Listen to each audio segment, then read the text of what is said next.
Shalom adik-adik semua. Bagaimana kabar kalian hari ini dan seminggu ini?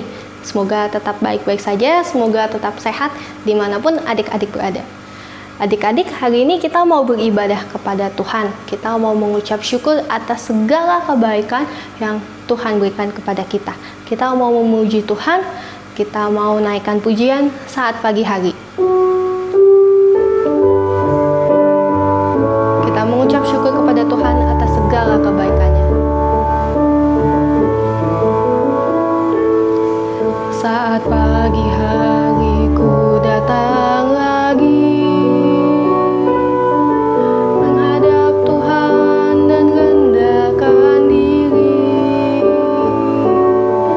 mengucap syukur buat hari yang Kau beri, memuji Tuhan dengan sepenuh hati. Ku sembah Kau, Allah Maha Kudus. Ku tinggikan, Allah Maha Tinggi. Ku serahkan tubuh jiwa rohku dalam pimpinanmu, Tuhan. Sekali lagi kita puji Tuhan kita dengan lebih sungguh. Saat pagi hari ku datang lagi menghadap Tuhan dan rendahkan diri, mengucap syukur buat hari yang Kau beri, memuji Tuhan dengan sepenuh hati. Ku sembah Kau, Allah Maha Kudus. Ku tinggikan, Allah Maha Tinggi. Ku serahkan tubuh jiwa rohku dalam pimpinanmu, Tuhan. Ku sembah Kau, Allah Maha Kudus. Ku tinggikan, Allah Maha Tinggi. Ku serahkan tubuh jiwa rohku dalam pimpinanmu, Tuhan. Mari adik-adik semuanya kita bersatu di dalam doa. Bapa kami yang ada di dalam kerajaan surga, sekali lagi Tuhan, kami bersyukur atas segala kebaikan yang Kau berikan kepada kami setiap harinya dan setiap waktunya. Tuhan, kami tahu kami masih melakukan hal-hal yang kurang berkenan di hadapan-Mu, hal-hal yang membuat hati-Mu sedih ya Tuhan. Ampuni kami, dan Tuhan kiranya tolong setiap dari kami agar kami dapat melakukan kehendak-Mu di dalam kehidupan kami, dan kami dapat lebih turut lagi dengan Engkau ya Tuhan. Tuhan, kami mau beribadah kepadamu, kiranya Engkau sucikan dan layakan kami agar kami dapat sungguh-sungguh beribadah kepadamu. Terima kasih Tuhan Yesus, hanya di dalam nama-Mu yang kudus kami sudah berdoa dan mengucap syukur. Amin. Adik-adik, kita bersyukur karena Tuhan begitu mengasihi kita dan kasih-Nya tiada berkesudahan bagi kita dan begitu indah bagi kita. Kita mau angkat pujian. Yuk adik-adik semuanya kita bangkit berdiri. Kita mau angkat pujian. Kasih Yesus indah-indah, oh indah. Begitu indah melebihi apapun dan begitu hebat. Kasih Yesus. Kasih Yesus indah-indah, oh indah. Kasih Yesus indah-indah, oh indah. Lebih indah dari pelangi, lebih indah dari pelangi, lebih indah dari bintang di langit, lebih indah dari bunga di padang. Oh Yesusku, kasih Yesus indah-indah, oh indah. Kasih Yesus indah-indah, oh indah. Kasih Yesus indah-indah, oh indah.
Adik-adik, sebentar lagi kita akan mendengarkan firman Tuhan. Adik-adik dipersilakan untuk duduk.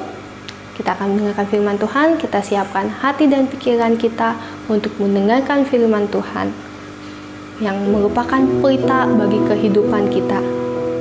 Firman Tuhan, pelita bagi kakiku dan terang bagi jalanku.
Ketemu lagi sama Lause Valen di sini. Kayaknya kita sekarang ketemunya tuh sebulan sekali ya, masing-masing Lause giliran. Nah, tapi teman-teman semua, kalian tahu kan siapa yang lebih kangen sama kalian? Tuhan Yesus. Tuhan Yesus kangen banget sama kalian untuk melihat kalian duduk manis mendengarkan firman Tuhan. Memang Tuhan tidak akan meninggalkan kita sedetik pun, tapi Dia juga mau menunggu-menunggu siapa nih anak-anaknya yang rajin, setia, yang mau berusaha untuk menjadi anak Tuhan yang baik. Makanya Tuhan Yesus pasti lebih kangen buat kalian. Nah, kita siapin ya hati kita, akal pikiran kita, telinga kita, mata kita, semuanya untuk mendengarkan firman Tuhan. Kita masuk dalam doa. Sikap berdoa yang baik, kita mau berdoa, berbicara kepada Tuhan kita. Yuk. Tuhan Yesus yang di surga, Bapa yang baik. Tuhan, terima kasih untuk kesempatan pada saat ini ya Tuhan. Kami mau beribadah kepada Engkau. Dan sekarang kami mau siapkan hati kami untuk mendengarkan firman Tuhan.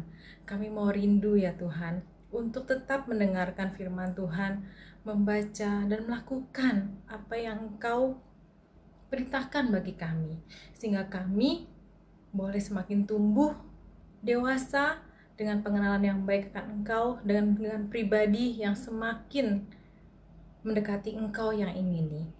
Terima kasih ya Tuhan Yesus. Tuhan pimpin Lause Valen yang akan bercerita, dan juga kami yang mendengarkan. Biarlah kami boleh menyerahkan ibadah kami hanya dalam nama Tuhan Yesus Kristus. Kami telah berdoa dan mengucap syukur. Amin. Adik-adik, Lause penasaran. Kalian kan udah beberapa bulan ini, udah lebih dari 5 bulan ya. Maret, April, Mei, Juni, Juli, kan bulan Agustus. Sekolah dari rumah. Apakah pembulian masih berlangsung? Nah, lo serasa sih masih nih, ya kan? Nah, ada satu cerita. Ada satu anak, sebut aja namanya Suli. Karena apa? Karena dia suka dibully. Ya. Nah, walaupun udah sekolah dari rumah, dia dibulinya tuh ya, saben kali kalau misalnya dia di WA grup sama temen-temennya, kalau ngomong sedikit aja, wah, yang lain langsung ledek-ledekin dia. Udah deh, gak usah ngomong, gak usah berpendapat. Terus kalau di Instagram, story, atau ngepost, wah, di komennya ya, jahat-jahat. Wah, katakanlah ya, yang orang-orang yang suka ngebully dia tuh namanya si Holly, ya kan? Hobi ngebully. Lo seharapin kalian nggak ada dua-duanya ya, baik Holly ataupun Suli. Jangan, ya, jangan. Nah, suatu saat tuh, si Suli ini tuh bener-bener udah hampir nggak tahan. Dia murung aja di rumah. Males sekolah online, ya kan? Murung, bahkan kayak mau nangis. Ya. Nah, mamanya perhatiin kenapa dia. Apa dia nggak bisa ngikutin pelajaran? Atau bagaimana? Sedangkan mamanya masih terus berusaha kok bisa untuk sekolah online. Pasti bukan masalah kuota internet atau apa tuh, bukan masalah itu. Sampai akhirnya Suli kasih lihat ke mamanya, nih mah, kasih lihat akun Instagramnya, akun WA-nya, kalau ada satu anak ya yang bener-bener holy banget. Jadi bener-bener ada satu yang suka banget gitu ya ngebully dia, yang gangguin dia. Satu anak ini nih, yang si Holly ini ya, bener-bener deh, nggak putus-putusnya. Setiap kali si Suli ngepost apa atau ngomong apa, pasti si Holly ini bertindak. Oh, mamanya tahu, mamanya kenal, mamanya si Holly itu juga. Akhirnya mamanya bilang gini sama si Suli, kamu tenang aja. Begitu nanti kalau kamu post lagi dan si Holly ada gangguin kamu lagi, sini mama yang balesin ya, mama yang balesin dia, dan pokoknya kamu tenang aja, nanti mama yang akan atur dan kamu gak akan diganggu lagi. Bener aja ya, kebesokannya gak lama setelah itu biasa ya kan, si Holly itu ngebully lagi di Instagramnya si Suli, ya kan? Padahal nggak ada apa-apa ya, Suli nggak pernah melakukan apa-apa ke dia. Akhirnya dibalesin sama mamanya Suli, dan mamanya Suli pun mengkontak mamanya si Holly itu. Mungkin aja mamanya nggak tahu ya kelakuannya si Holly itu. Sampai akhirnya Holly sadar, ya Holly nggak berani lagi ngebully si Suli. Ya, mulai saat itu gak pernah lagi si Holly itu jadi netizen ya, komen-komen negatif aja, ngebully mulu ke kerjaannya ke si Suli. Wah, Suli langsung senang. Suli merasa aman banget bahwa ada seseorang yang mau membela dia. Dia mempunyai rasa aman sekarang. Dia gak takut lagi untuk dibully karena ada mamanya, ada seseorang itu. Nah, untuk kita juga begitu ya. Kalau kita merasa seperti kayak si Suli, kita punya siapa? Yang kita tahu, yang membela kita, Bapa di surga. Betul sekali.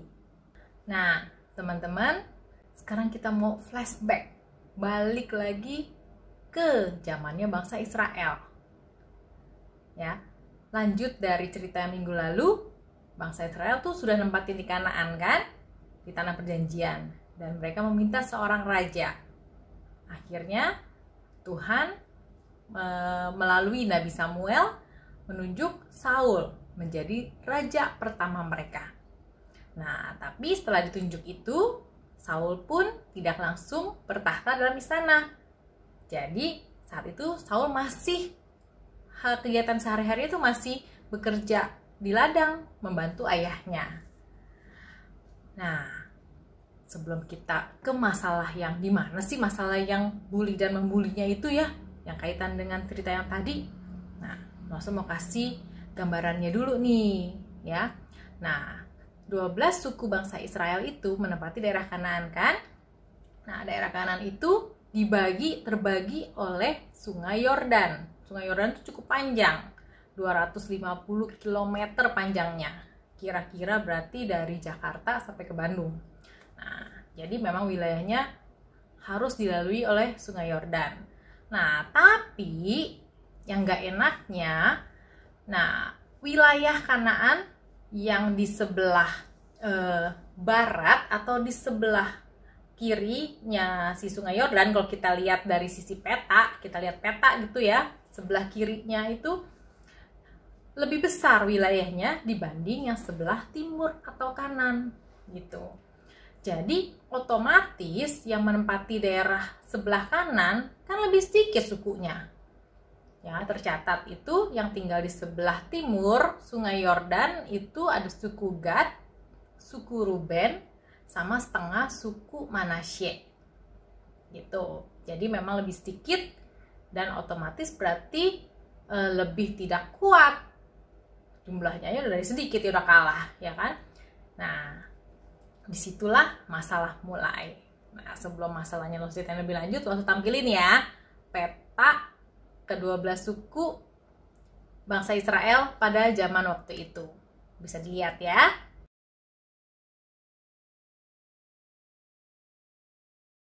Nah, teman-teman, kalau kita perhatikan di peta, fokus coba ke sebelah yang kanannya, yang timur.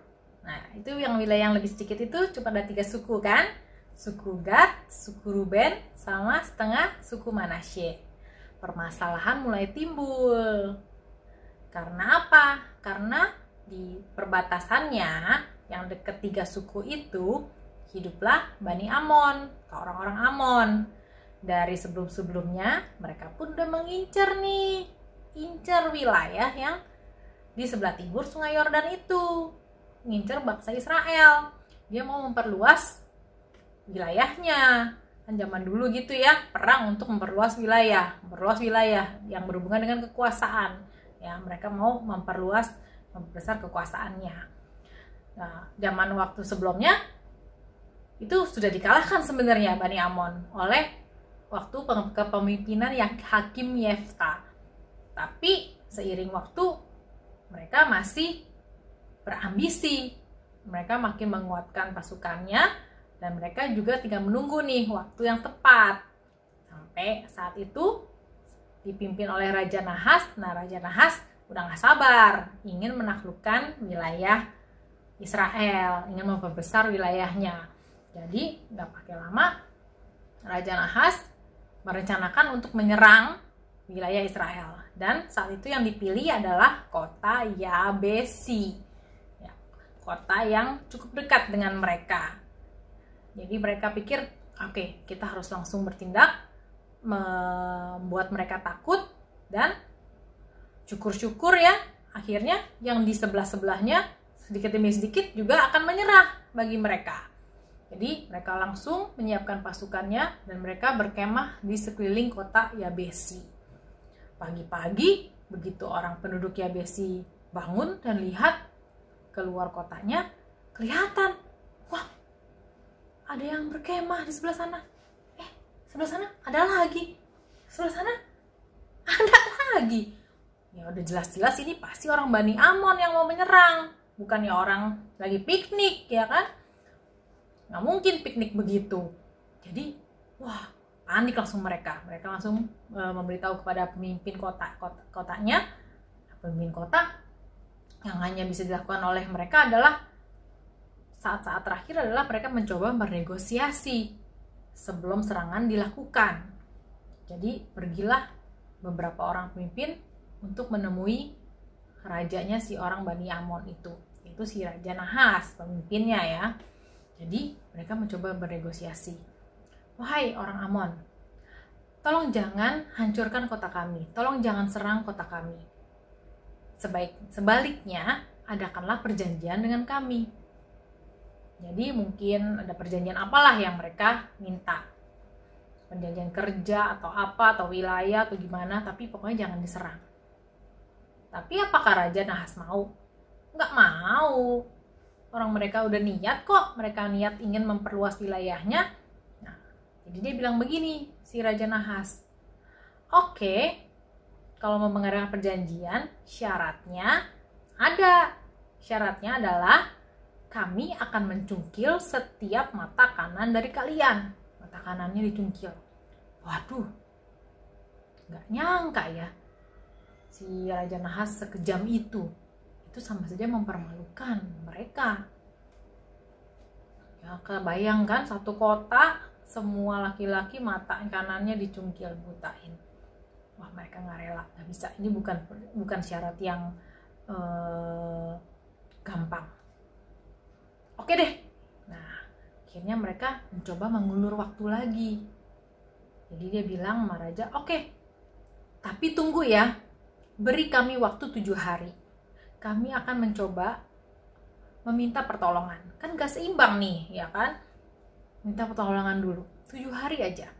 Setelah 7 hari, kalau memang kami tidak menemukan pertolongan, ya udah, mau gimana lagi? Seranglah, kita berperang. Tuh. Nah, si Raja Nahas merasa sudah di atas angin, jadi dia pede banget kalau si kota Yabesi ini nggak bakal ada yang bantuin dan dia bakal menang. Jadi dia bilang, oke, 7 hari nggak apa-apa, kasih. Jadi dia kasih waktu 7 hari kepada Yabesi untuk mencari pertolongan. Nah, begitu pemimpinnya balik ke kotanya, dia menyampaikan itu kepada orang penduduk sana. Gimana ya, kita harus mencari pertolongan siapa lagi selain yang di tetangga-tangga kita ini doang, yang cuma sedikit nih, yang kurang kuat. Nah, tapi salah satu dari mereka ternyata ada yang inget kalau mereka punya raja yang baru dipilih. Ya, ingat siapa yang dengar cerita minggu lalu dari Longsor Risa? Iya, Raja Saul. Ya, oke, hanya dialah berarti yang satu-satunya harapan kita nih. Gitu kan, dia raja bangsa Israel. Jadi kita harus mencari pertolongan pada siapa lagi kalau bukan pada dia yang bisa menggerakkan. Ya paling nggak tahu, ya kan? Akhirnya cepat mereka mengirim utusan untuk menyeberang Sungai Yordan ke wilayah barat. Kan Saul ada di wilayah barat di kota Gibea.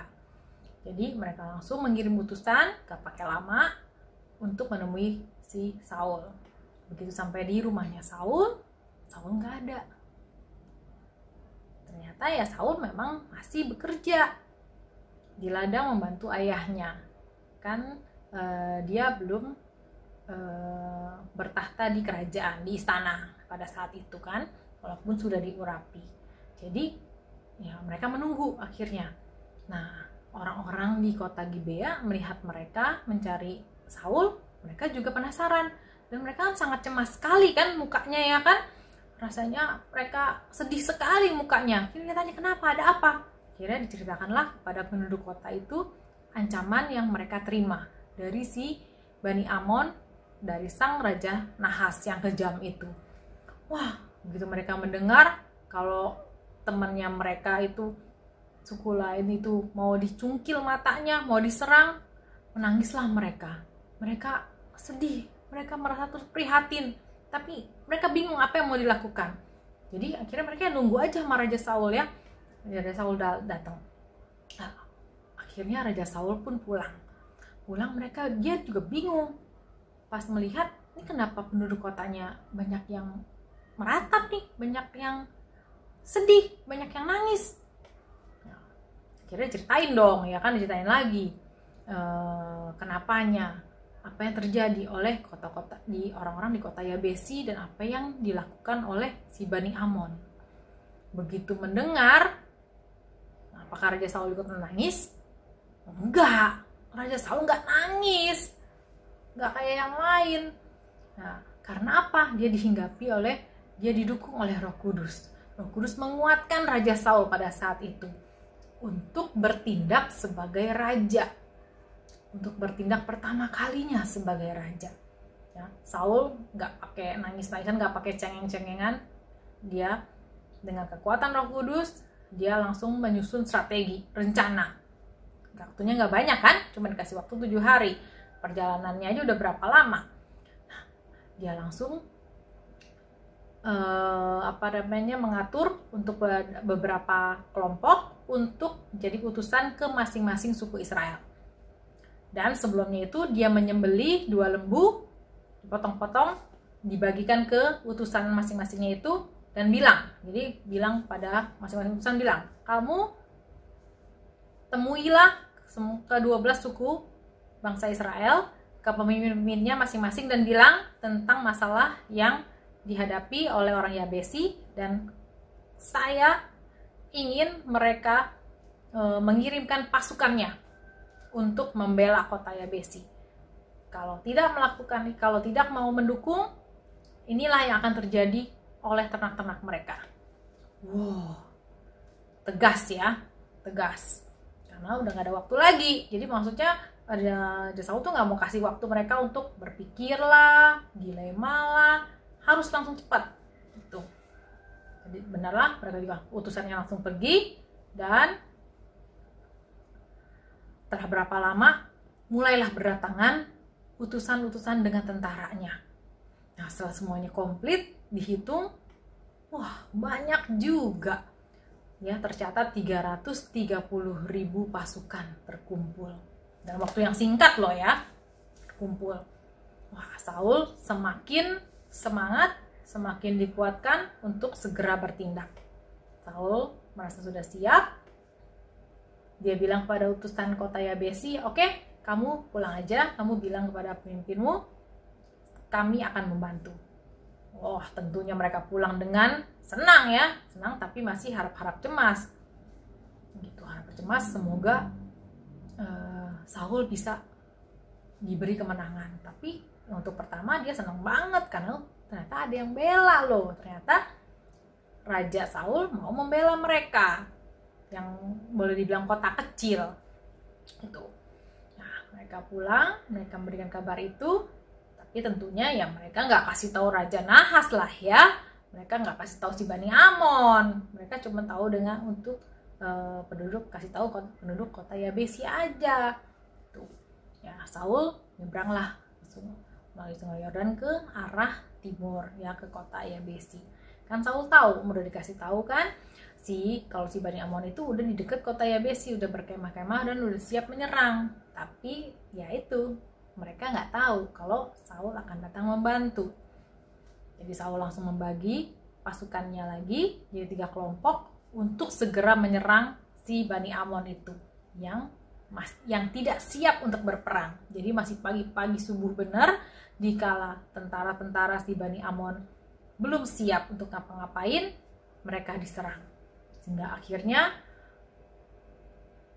pasukan-pasukan Bani Amon itu kocar-kacir. Ya, kocar-kacir, nggak ada yang berkelompok, nggak ada yang sempat lagi berkelompok mana, semuanya masing-masing mencoba menyelamatkan diri. Ya, dicatat tuh di Alkitab bilang sampai tidak ada 2 orang pun ditemukan. Maksudnya bersama. Jadi masing-masing aja sendiri, pada ngacir-ngacir sendiri. Ya udah. Tentaranya pada ngacir-ngacir ya jelas-jelas kalah udah. Ya. Peperangan itu dimenangkan oleh bangsa Israel. Wah, benar-benar sukacita yang sangat meluap bagi si kota Yabesi, ya kan, dan juga pasukan-pasukan Israel, karena akhirnya mereka boleh dipimpin oleh Raja Saul dan diberi kemenangan. Mereka tahu, mereka bersyukur kalau ternyata berarti Raja Saul ini dipimpin oleh Tuhan. Gitu, mereka sangat senang sekali. Dan Saul pun juga diberi kerendahan hati. Dalam hal apa? Karena waktu kemenangannya itu, nah, orang-orang yang memang mendukung Saul itu tahu waktu Saul diurapi jadi raja pertama kali yang sama Nabi Samuel itu, ada juga orang-orang Israel yang tidak suka terpilihnya Saul sebagai raja. Nah, mereka bilang, wah, mana nih orang-orang yang tadinya tidak mendukung Raja Saul, raja kita, mana? Kita harus kasih hukuman kepada mereka. Diaduinlah ke Raja Saul. Tapi Raja Saul dengan kerendah hatinya dia bilang, sudahlah, kita hari ini merayakan kemenangan kita. Kita mau mengucap syukur dan biarlah tidak ada lagi pembunuhan. Dengan kata lain ya, Saul merelakan mereka, memaafkan mereka. Saul tidak mau mencari masalah atau menghukum orang-orang yang kontra dengan dia. Wah, sangat bahagia sekali ya. Akhirnya Saul dan pasukannya juga nggak berlama-lama di situ, mereka langsung menempuh perjalanan untuk kembali ke kota mereka masing-masing. Setelah menyeberangi sungai Yordan, mereka sempat beristirahat dulu, singgah di kota yang namanya kota Gilgal. Ya, disitulah kembali Raja Saul diteguhkan oleh Nabi Samuel sebagai raja. Kemudian peristiwa yang terjadi juga di Gilgal, nah para prajurit-prajurit dan bangsa-bangsa Israel ternyata nggak lupa loh untuk mengucap syukur kepada Tuhan Allah.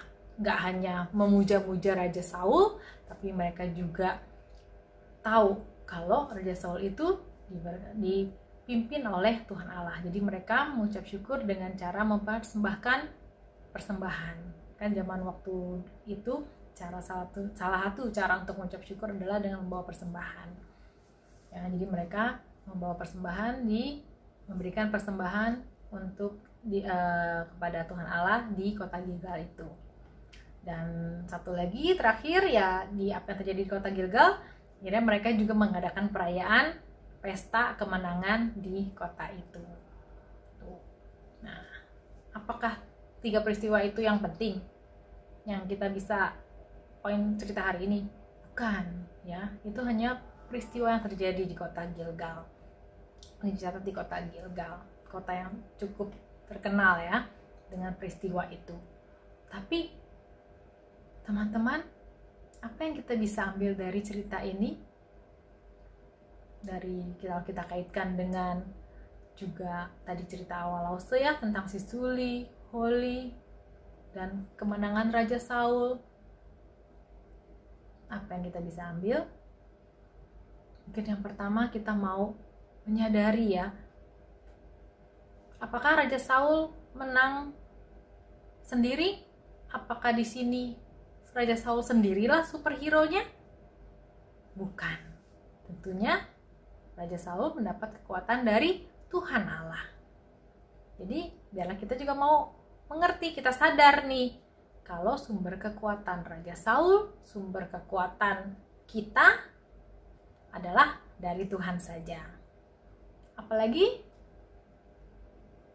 poin yang kita bisa ambil dan kita bisa lakukan, aplikasinya berhubungan dengan yang budi-budi tadi. Ini ya, janganlah kita menjadi si Holi dan Suli, tapi apa? Dalam hal ini kita bisa mencontoh Raja Saul yang menjadi pembela orang yang sedang kesusahan, apalagi rakyatnya sendiri ya, di situ kan dikatakan. Jadi biarlah kita boleh menjadi pembela teman-teman kita yang sedang kesusahan, pembela teman-teman kita yang dibully, pembela teman-teman kita yang seringkali digangguin, atau lingkungan kita, atau siapapun yang kita kenal. Karena kita tahu kita punya kekuatan dari Tuhan. Mungkin teman kita itu belum sadar kekuatan yang diberikan oleh Tuhan, tapi kan kita tahu ya, kita mau belajar hari ini diingatkan kembali bahwa sumber kekuatan kita dari Tuhan, dan biarlah dengan kekuatan dari Tuhan kita boleh menjadi pembela-pembela. Oke teman-teman, biarlah kita boleh menjadi pembela-pembela Kristus ya. Nah, kita mau masuk dalam doa sebelum kita lanjut ke ayat hafalan dan aktivitas. Kita masuk dalam doa. Tuhan Allah Bapa kami yang bertata dalam kerajaan surga, kami mau sadar, kami mau tahu ya Tuhan, bahwa Engkaulah sumber kekuatan kami. Engkaulah Allah yang mengasihi kami, tidak pernah putusnya. Tuhan, terima kasih untuk Engkau menjadi Allah yang Maha Kasih, yang begitu menguatkan kami. Dan kami juga mau berdoa biarlah kami boleh menjadi anak Tuhan yang kuat, yang berani membela teman-teman kami yang sedang dalam kesusahan. Mungkin juga kami sendiri yang terkadang sering dibully atau sering digangguin oleh teman-teman kami. Tapi boleh sekarang kami boleh menyadari bahwa Engkaulah di belakang kami, Engkaulah kekuatan kami, sehingga kami tidak perlu takut. Kami boleh membela diri kami sendiri dan juga bahkan nanti membela teman-teman kami. Terima kasih ya Tuhan untuk firman Tuhan. Kami serahkan ibadah kami ini hanya dalam tangan Tuhan Yesus Kristus. Kami telah berdoa dan mengucap syukur. Amin. Ya teman-teman, balik lagi sama Lause Valen. Sekarang waktunya kita catat ya, mengulang kembali apa yang sudah kita dengar firman Tuhan yang tadi barusan. Buka bukunya. Kita mulai dari judul, ya. Judulnya Raja Saul menyelamatkan orang Yabesi. Raja Saul menyelamatkan orang Yabesi. Nih tulisannya, ya.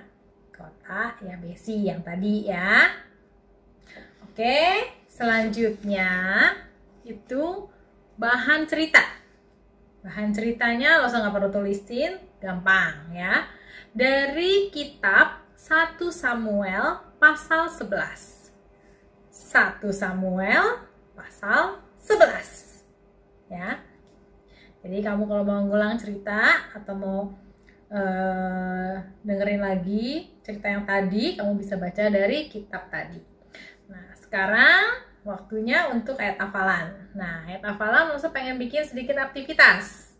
Jadi, siapin Alkitabnya ya. Sekarang Alkitabnya siapin.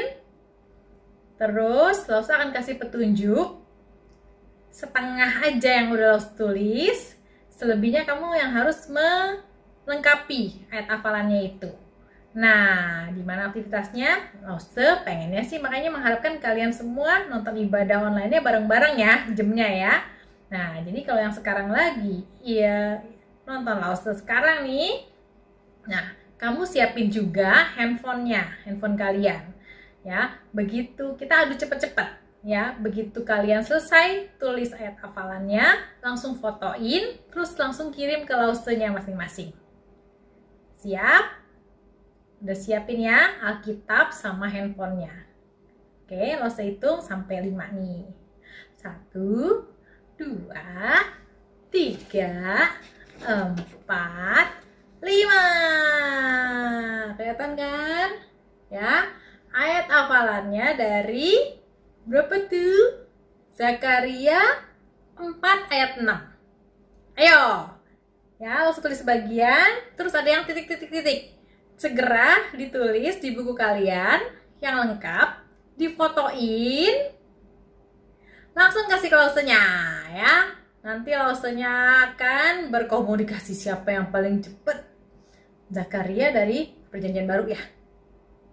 Enggak ya, dari Perjanjian Lama. Yang tadi juga yang 1 Samuel itu Perjanjian Lama. Ceritanya waktu zaman sebelum Yesus Kristus. Oke ya, langsung ngepegangin lagi nih ya. Zakaria pasal 4 ayat 6. Ditunggu ya. Ditunggu foto-foto dari kalian. Oke teman-teman. Sampai jumpa oleh Lause lagi nanti yang bercerita minggu depan.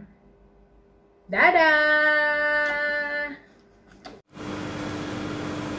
Adik-adik, kita telah mendengarkan firman Tuhan dan sekarang waktunya kita untuk meresponi firman Tuhan dengan mengakui iman kita menurut pengakuan iman rasuli. Adik-adik diundang untuk bangkit berdiri. Kita mau mengikrarkan iman kita dengan pengakuan iman rasuli. Pengakuan iman rasuli.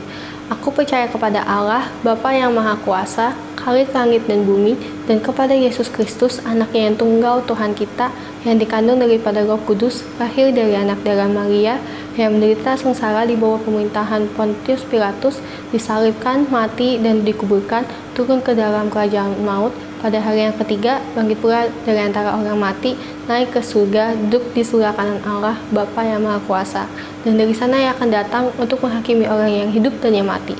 Aku percaya kepada Roh Kudus, gereja yang kudus dan am, persekutuan orang kudus, pengampunan dosa, kebangkitan orang mati, dan hidup yang kekal. Amin. Adik-adik dipersilakan untuk duduk. Adik-adik, sebagai wujud ucapan syukur kita kepada Tuhan, kita mau memberikan persembahan. Seperti biasa adik-adik, karena kita masih beribadah di rumah, masih beribadah online, kita bisa memberikan persembahan melalui transfer ke rekening gereja. Nanti adik-adik bisa minta bantuan mama papa untuk membantu menyalurkannya lewat transfer ke rekening gereja. Oke, sekarang kita mau menyanyikan lagu Give Thanks sebagai ucapan syukur kita kepada Tuhan.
Adik-adik, kita udah belajar bagaimana kita harus mengasihi sesama kita karena Tuhan telah mengasihi kita. Dan kita mengasihi sesama juga membantu orang-orang lain juga. Dan kita mau menjadi garam dan terang dimanapun kita ada dan berada. Kita mau nyanyikan lagu Yesus menginginkan daku bercahaya baginya. Kita mau menjadi terang dimanapun kita berada.